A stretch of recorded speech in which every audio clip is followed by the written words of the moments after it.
A triangle ABC is drawn to circumscribe a circle of radius 4 cm such that the segments BD and DC into which BC is divided by the point of contact D are of lengths 8 cm and 6 cm respectively. We have to find the sides AB and AC. तो पहले आप देख लो कि ये triangle A B सी है और इस triangle A B सी ने इस सर्कल को सरकमस्क्राइब कर रखा है। सरकमस्क्राइब करने का मतलब ये होता है कि ट्रायंगल सर्कल के बाहर है प्लस ट्रायंगल के जो साइड्स हैं वो सर्कल को टच कर रहे हैं। तो आप देखें ट्रायंगल का ए सी साइड भी सर्कल को टच करता है, ए बी साइड भी सर्कल को टच करता है एंड बी सी साइड भी सर्कल को टच करता है। ओके एंड एक बात और कि अगर कोई लाइन सर्कल को टच करते हुए निकल जाए तो उसे हम टेंजेंट बोलते हैं।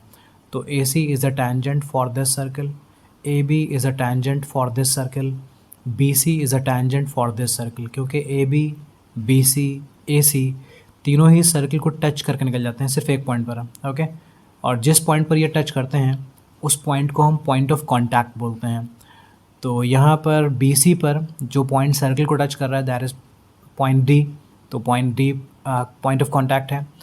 यहाँ पर पॉइंट्स नहीं गिवन है, हम मान सकते हैं कि ये पॉइंट पी है और ये पॉइंट क्यू है। तो पी भी पॉइंट ऑफ कॉन्टैक्ट है और क्यू भी पॉइंट ऑफ कॉन्टैक्ट है। अब इन्होंने सी से डी की लेंथ 6 सेंटीमीटर दी हुई है, बी से डी की लेंथ 8 सेंटीमीटर दी हुई है। हमें फाइंड करना है पूरे ए बी और पूरे ए सी की लेंथ। तो चलिए शुरू करते हैं। तो सबसे पहले मैं आपको बता दूं कि सी से डी और सी से क्यू का डिस्टेंस इक्वल होगा। आई होप आपको ये थ्योरम मालूम होगी कि किसी भी सर्कल पर अगर मैं किसी एक्सटीरियर पॉइंट से टैंजेंट्स ड्रॉ करूं, ओके सपोज़ ये एक सर्कल है और मैंने एक ये पी पॉइंट ले रखा है, तो पी से मैं इस सर्कल पर 2 टैंजेंट्स ड्रॉ कर सकता हूं। ओके 2 से ज़्यादा नहीं ड्रॉ कर सकता हूं, 2 ड्रॉ कर सकता हूं। एक टैंजेंट मैं सर्कल के ऊपर के साइड में ड्रॉ कर सकता हूं और एक सर्कल के नीचे के साइड में ड्रॉ कर सकता हूं। तो सर्कल पर जो मैं 2 टैंजेंट्स ड्रॉ करूंगा दोनों की लेंथ आपस में इक्वल होती हैं। ये जो टैंजेंट है सर्कल को किसी इस पॉइंट पर टच करती है, मान लेते हैं ये पॉइंट क्यू है और ये जो पॉइंट है पॉइंट ऑफ कांटेक्ट ये आर है। तो अगर आप पी से सर्कल पर 2 टैंजेंट्स ड्रॉ कर रहे हो तो प्लीज़ याद रखो कि पी क्यू और पी आर ये दोनों आपस में इक्वल होते हैं। ओके किसी एक पॉइंट से जब हम सर्कल पर 2 टैंजेंट्स ड्रॉ करते हैं तो दोनों की लेंथ आपस में इक्वल होती है। अगर ये क्लियर है तो आप समझ लोगे। ये आप देखो ये एक सर्कल है, इस सर्कल पर आप टैंजेंट ड्रॉ कर रहे हो सी पॉइंट से, सी एक्सटीरियर पॉइंट से। तो सी से आपने 2 टैंजेंट्स ड्रॉ कर रखी हैं, एक है सी डी और एक है सी क्यू। टैंजेंट्स तो और भी ड्रॉ की हैं लेकिन वो टैंजेंट्स बी से हैं या ए से हैं। आप एक ही पॉइंट से जो टैंजेंट्स ड्रॉ करते हो ना वो आपस में इक्वल होती हैं, तो उसको समझो C D and C Q आपस में इक्वल होंगे। तो मैं लिखने वाला हूँ आगे कि C D and C Q equal होंगे। अगर कन्फ्यूजन है तो बताइएगा आप। C D and C Q equal हैं because these are the tangents from same point. और अगर ये इक्वल हैं तो दोनों की लेंथ हो गई 6 सेंटीमीटर। मतलब इस फिगर में अभी ये भी हो गया 6, ओके ये 6 था, अभी ये भी हो गया 6। अब चलते हैं बी पॉइंट की तरफ। तो आप देखो बी पॉइंट से भी आपने 2 टैंजेंट्स ड्रॉ किए हैं, B D and B P. तो बी डी और बी पी आपस में इक्वल होंगे because these are also tangents from same point. So अब बी पी की वैल्यू भी 8 हो जाएगी। B P and BD are tangents from same point, so they both are equal and they both are 8 centimetre. ये भी हो गया 8 centimetre. Okay अब A से भी आपने 2 टैंजेंट्स ड्रॉ की हैं, AQ एंड AP, ये भी आपस में इक्वल होंगी। लेकिन प्रॉब्लम ये है कि ना हमें AQ मालूम है ना हमें AP मालूम है, तो इनको हम अज्यूम कर लेंगे X। तो पहली बात तो AP एंड AQ आपस में इक्वल हैं because they are tangents from same point और इन्हें हमने मान लिया है कि ये दोनों x हैं। ओके ये भी x है और ये भी x है। अब इस सर्कल की जो रेडियस है वो 4 सेंटीमीटर गिवन है, मतलब ये डिस्टेंस 4 सेंटीमीटर है और हमें बताना है ए बी की लेंथ। ए बी मतलब x + 6 को ऐड करने से ए बी मिलता है, तो वो ए बी फाइंड करना है। इसके लिए हमें x मालूम होना चाहिए और सॉरी ए सी के लिए x + 6 करना है और ए बी के लिए x + 8 करना है। दोनों ही सिचुएशंस में आपको x की वैल्यू मालूम होनी चाहिए। तो प्रॉब्लम ये है कि we don't know the value of x। अगर हम x की वैल्यू फाइंड कर लें तो ये पूरा क्वेश्चन सॉल्व हो जाएगा। ओके तो अब सॉल्व करने के लिए मैं थोड़ा कंस्ट्रक्शन कर रहा हूँ। ये OD तो यहाँ पर ड्रॉ कर दिया है इन्होंने। हम O से P को भी ज्वाइन कर लेते हैं और ओ से क्यू को भी ज्वाइन कर लेते हैं और एक और थ्योरम समझ लेते हैं, देन हम यहाँ पर वापस आते हैं। एक थ्योरम तो ये समझी थी, दूसरी थ्योरम आप ये समझ लो कि किसी भी सर्कल पर जब आप कोई टैंजेंट पास करवाते हो, ओके, देखो ये वो लाइन है जो सर्कल को किसी एक पॉइंट पर टच करके निकल रही है। मान लेते हैं ये पी पॉइंट ऑफ कांटेक्ट है, मतलब पी वो पॉइंट है जो सर्कल को टच करता है, तो इसे हम बोलेंगे पॉइंट ऑफ कांटेक्ट। अगर आप पॉइंट ऑफ कांटेक्ट को सर्कल के सेंटर से ज्वाइन कर दो तो ये लेंथ रेडियस है, दिस इज़ रेडियस, क्योंकि सरकमफ्रेंस से सेंटर के डिस्टेंस को रेडियस बोलते हैं। तो ये आपने रेडियस ड्रॉ कर ली है और ये टैंजेंट है। तो रेडियस और टैंजेंट के बीच जो एंगल होता है वो 90 डिग्री होता है हमेशा। तो प्लीज़ समझिए ये एंगल 90 होगा, ओके। Angle O P B 90 degree होगा। और ये जो इस तरफ एंगल दिख रहा है, एंगल ओ पी ए बोलते हैं इसको, एंगल ओ पी ए भी 90 है, एंगल ओ पी बी भी 90 है। समरी ये है कि टैंजेंट और रेडियस के बीच जो एंगल होता है वो हमेशा 90 डिग्री रहता है। अगर ये क्लियर है तो वापस इस क्वेश्चन को समझते हैं। तो जब आपने ओ पी ड्रॉ किया और ओ क्यू ड्रॉ किया और ओ डी ऑलरेडी ड्रॉ था, तो आप ज़रा समझो कि this angle is 90, why, because this is radius और ये रही टैंजेंट। या आप इस तरफ की टैंजेंट देख लो तो इस तरफ एंगल 90 हो जाएगा। तो प्लीज़ समझिए कि एंगल ओ डी भी 90 होगा और एंगल ओ डी सी भी 90 होगा। यहाँ पर ये ओ पी रेडियस है और ये टैंजेंट है, सो प्लीज़ समझें कि एंगल ओ पी ए 90 होगा और यहाँ पर ये भी 90 होगा, ओके। तो मैं लिखने वाला हूँ कि एंगल ओ डी बी 90 है, ओ पी ए 90 है, ओ क्यू सी 90 है। और इसका रीज़न ये है कि these are the angles between tangent and radius. So angle O D B, angle O D B 90 degree है, एंगल ओ पी ए 90 है, angle O P A 90 degree है, एंगल ओ क्यू सी भी 90 है, angle O Q सी, ये सब के सब 90 degree हैं। और रीज़न ये है कि these angles are between radius and tangent. हर वो एंगल जो रेडियस और टैंजेंट के बीच होता है वो 90 होता है। तो ये 90 हो चुका है, ओके। अब मैं इस पूरे ट्रायंगल ए बी सी को 3 पार्ट्स में ब्रेक करने वाला हूँ, ओके। मैंने ए ओ को ज्वाइन कर दिया, मैंने ओ सी को ज्वाइन कर दिया, मैंने ओ बी को ज्वाइन कर दिया। तो आप 3 ट्रायंगल्स पहले देख लो, 3 ट्रायंगल्स देख लो जिन्हें मैं दिखाऊंगा यहाँ पर। ट्रायंगल ए ओ बी देखिए, this is triangle A O B, ये ट्रायंगल ए ओ बी है जिसे मैं शेड कर रहा हूँ, ट्रायंगल ए ओ बी। दूसरा ट्रायंगल देखिए, triangle A O C, this is triangle A O C. I hope देख लिया आपने ट्रायंगल ए ओ सी। और एक और ट्रायंगल है triangle B O C, this is triangle B O C, ये ट्रायंगल बी ओ सी है। तो मैंने इस पूरे ट्रायंगल ए बी सी को 3 ट्रायंगल्स में बांट रखा है, ओके। अब प्लीज़ समझिएगा इस बात को कि जो मैं 3 ट्रायंगल्स दिखा रहा हूँ, triangle A O B and triangle A O C and triangle B O C, अगर मैं इन 3 ट्रायंगल्स का अलग अलग एरिया फाइंड करूँ और इन तीनों एरियाज़ को ऐड करूँ तो ये पूरे ट्रायंगल के एरिया के इक्वल होना चाहिए, ओके। यही अप्रोच है जो हमारी हेल्प करेगा एक्स की वैल्यू फाइंड करने में, ओके। इसके सिवा कोई और मेथड है नहीं। प्लीज़ समझिएगा, अगर ए ओ बी ट्रायंगल का एरिया आप फाइंड कर लो, ए ओ सी ट्रायंगल का एरिया फाइंड कर लो आप, और बी ओ सी ट्रायंगल का एरिया फाइंड कर लो, तो तीनों ट्रायंगल्स का जो एरिया है ना, उसका जो सम होगा वो आपको टोटल पूरे ट्रायंगल का एरिया दे देगा, ओके। तो यही हमारा अप्रोच रहेगा, इसी से हम सॉल्व करने वाले हैं। तो पहले मैं ट्रायंगल ए ओ बी का एरिया फाइंड करने वाला हूँ, ट्रायंगल ए ओ बी का एरिया फाइंड करने वाला हूँ, area of triangle A O B. तो ट्रायंगल का एरिया फाइंड करने के लिए फॉर्मूला होता है half into base into height. तो मैं हाफ लिख लेता हूँ। बेस आप देखें इस ट्रायंगल में, ट्रायंगल ए ओ बी में ए बी बेस है और ए बी पर जो हाइट आ रही है वो ओ पी है। ए बी बेस रहेगा, ओ पी हाइट रहेगी, A B base O P height, A B base and O P रहेगी हाइट। तो हाफ लिखूँगा, ए बी की जगह मैं लिखूँगा x+8 और ओ पी की जगह मैं लिखूँगा 4। आप देख लो मैं ऐसा क्यों कर रहा हूँ। ए बी की वैल्यू x+8 है, मतलब ये पूरा ए बी x+8 है, और ओ पी की वैल्यू 4 इसलिए है क्योंकि इस सर्कल की रेडियस 4 है। तो आप देखो ओ पी भी रेडियस है, O Q is radius, O D is radius, तो ये सब के सब 4 सेंटीमीटर हैं। तो मैंने ओ पी को 4 लिख दिया है। तो ये हो गया है ट्रायंगल ए ओ बी का एरिया। अब मैं चलता हूँ ट्रायंगल ए ओ सी का एरिया फाइंड कर लेता हूँ। तो यहाँ भी मैं यूज़ करूँगा half into base into height, half into base into height. Base में मैं ए सी लूँगा और हाइट में मैं ओ क्यू लूँगा। तो आप देखो बेस जो है ना वो है ए सी मतलब एक्स प्लस सिक्स है, तो बेस रहेगा एक्स प्लस सिक्स और हाइट ए क्यू मतलब 4 रहेगी। तो मैं एक्स प्लस सिक्स इंटू 4 लिख देता हूँ। I hope you are not confused. एक और ट्रायंगल भी है, हमने पूरे ट्रायंगल को 3 पार्ट्स में डिवाइड किया था और वो है ट्रायंगल बी ओ सी। ट्रायंगल बी ओ सी है, ये रहा ट्रायंगल बी ओ सी। इसका एरिया फाइंड करेंगे तो half into base into height लिखेंगे। बेस है ये पूरा बी सी मतलब 8 प्लस 6 14 एंड हाइट है 4, तो half into 14 into 4, half into 14 into 4। Okay, इसे तो हम सिंप्लीफाई कर भी कर सकते हैं, 28 सेंटीमीटर स्क्वायर मिलेगा आपको।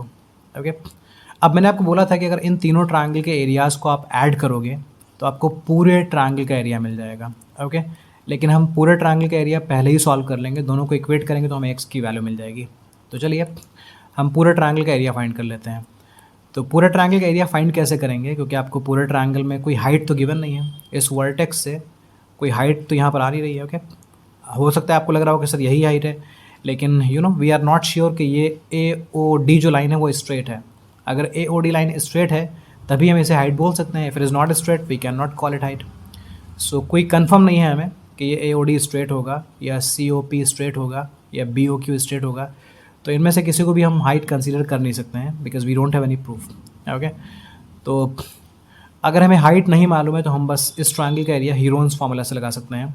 और आपको पता होगा हीरोन्स फार्मूला से ट्रायंगल का एरिया निकालने के लिए जो फॉर्मूला होता है वो ये होता है, एरिया ऑफ ट्रायंगल। अगर हीरोज फार्मूला से लगाओगे ना तो फॉर्मूला ये होता है under root S S minus A S minus B S minus B and S minus C, ये होता है फॉर्मूला ट्रायंगल का एरिया फाइंड करने के लिए। और यहाँ जो हम ट्रायंगल का एरिया फाइंड करते हैं वो साइड्स की हेल्प से फाइंड करते हैं। ओके, सिर्फ ट्रायंगल के हमें साइड्स चाहिए। तो चलिए देखते हैं साइड्स क्या हैं। One side is A C मतलब X plus six, second side is A B मतलब X plus eight and third side is B C मतलब सिक्स प्लस एट। इस फॉर्मूला में एस का मतलब सेमी पेरीमीटर होता है और ए बी सी साइड्स होते हैं, तो सेमी पेरीमीटर होता है पेरीमीटर का हाफ। तो पहले आप ट्रायंगल का पेरीमीटर फाइंड कर लो, ट्रायंगल ए बी सी का पेरीमीटर फाइंड कर लो, मतलब ए बी को और बी सी को और ए सी को ऐड कर लो। तो देखते हैं ए बी की वैल्यू कितनी है। ए बी की वैल्यू है X plus eight, X plus eight, X plus eight, और बी सी की वैल्यू है एट प्लस सिक्स और ए सी की वैल्यू है एक्स प्लस सिक्स। ओके, देख लो बी सी की वैल्यू, ये पूरा बी सी है, ये है एट प्लस सिक्स और ये जो ए सी है ये है एक्स प्लस सिक्स। तो ये आपका है पेरीमीटर। ऐड कर लेते हैं, एक्स प्लस एक्स बनेगा 2x, eight plus eight 16 plus six 22 plus six 28 बनेगा, ये 28। ये पेरीमीटर है, ये पेरीमीटर है। अगर सेमी पेरीमीटर फाइंड करना है तो आप इसका हाफ करोगे, तो 2x प्लस 28 का हाफ करने के लिए इसे आप 2 से डिवाइड करोगे। 2x का हाफ होता है x एंड 28 का हाफ होता है 14, so this is semi perimeter. Okay, so formula use करने के लिए आपको S फॉर सेमी पेरीमीटर मालूम होना चाहिए, मालूम हो चुका है। S is X plus 14, S is X plus 14, S is X plus 14, और ए बी सी की जगह आप साइड्स लिख दोगे। ओके, एक साइड है A B which is X plus eight, second side is B C जो कि एट प्लस सिक्स मतलब 14 है, एंड थर्ड साइड है ए सी मतलब एक्स प्लस सिक्स। ठीक है ना, चलिए ठीक है, शुरू करते हैं। हम फॉर्मूला लगाते हैं, area of triangle A B C find करते हैं, area of triangle A B C. तो शुरू करते हैं स्क्वायर रूट।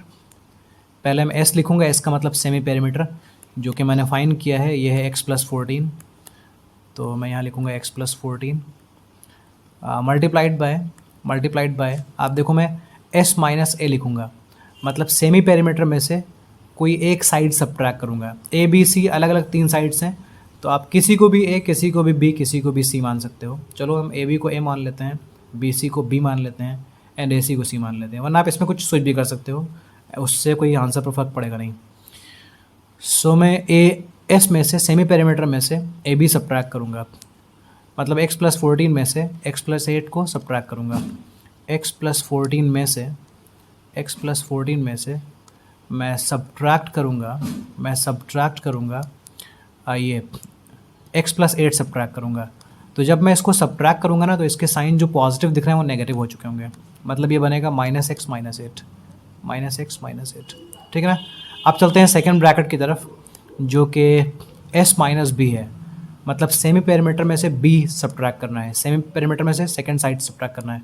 तो सेमी पेरीमीटर की वैल्यू ये है और सेकेंड साइड की वैल्यू 8 + 6 है, तो मतलब x + 14 में से ये 14 सब्ट्रैक्ट करना है, x + 14 में से सब्ट्रैक्ट करना है 14, कर दिया हमने।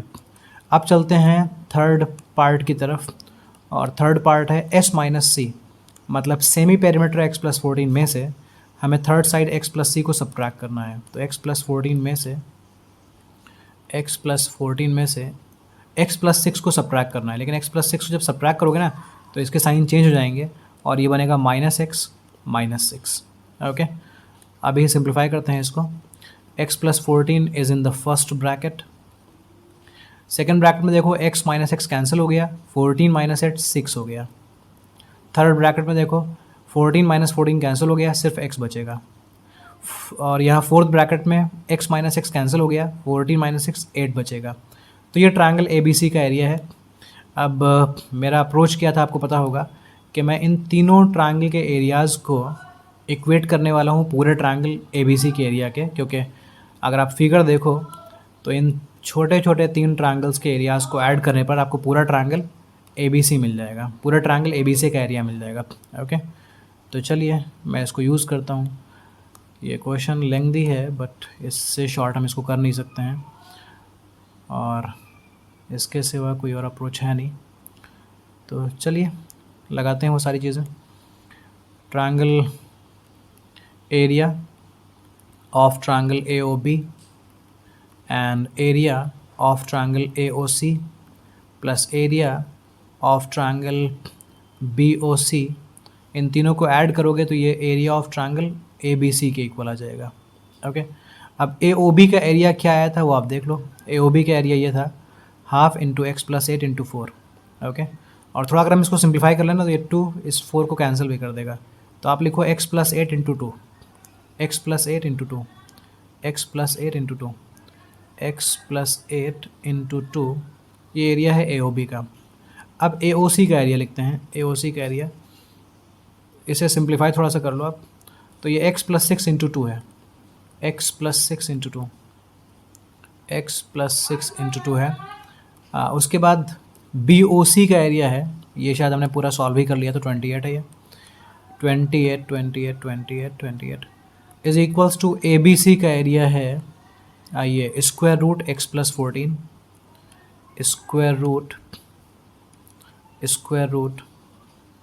√(x + 14) multiplied by 6 multiplied by x multiplied by 8, ये है ना। चलिए आगे बढ़ते हैं, सिंप्लीफाई करते हैं।